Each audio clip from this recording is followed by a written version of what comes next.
Let's talk claiming strategies. Let's take a look at what people should do given certain scenarios. Yeah, and I think right off the bat, let's talk about both spouses have similar lifetime earnings. So, okay, what do you do in that situation?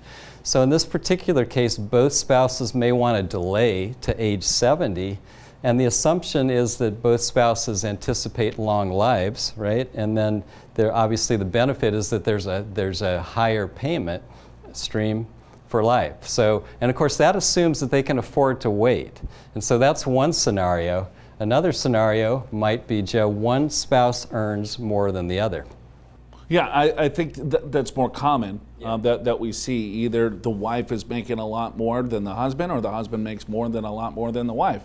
But then it's like, well, what do you do there, right? So it really gets in the weeds. I mean, this is in a bubble, right? You have to really take a look at what is your overall other retirement income, what do you have for balances in retirement accounts and other things. But just in a bubble here, Al, what should people do? So in this case, what you might really want to do is have the higher wage earner wait till age 70, just like we talked about, right? Because the survivor, whoever survives the two of them, will get that higher benefit for the rest of their life.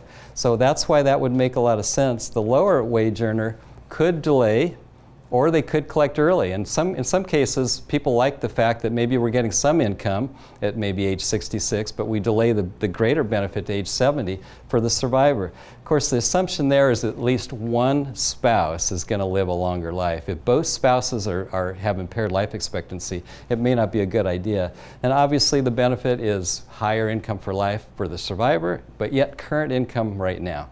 I mean, yeah, this is really easy if we know when we're going to die, right? If we know exactly when we're going to die, we can pinpoint the exact strategy to maximize your benefits. But there's an unknown, right? We don't know when that's going to happen, so you want to make sure that you plan appropriately and make the best possible decision possible.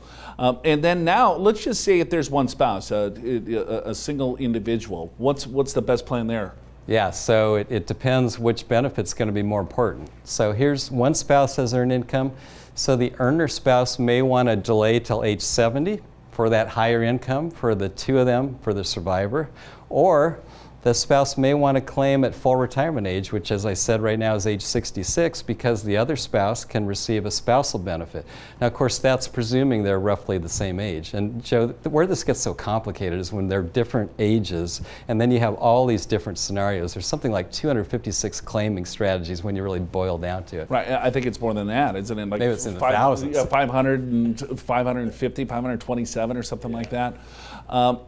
For some individuals, the file and suspend claiming strategies, they suspended those, but they grandfathered people in. So we're just talking probably the 90 percentile here. So there's going to be scenarios. You know, some of you might have a pension where you're going to have the windfall elimination provision or the government offset provision. You know, there's all sorts of different rules and regulations when it comes to Social Security.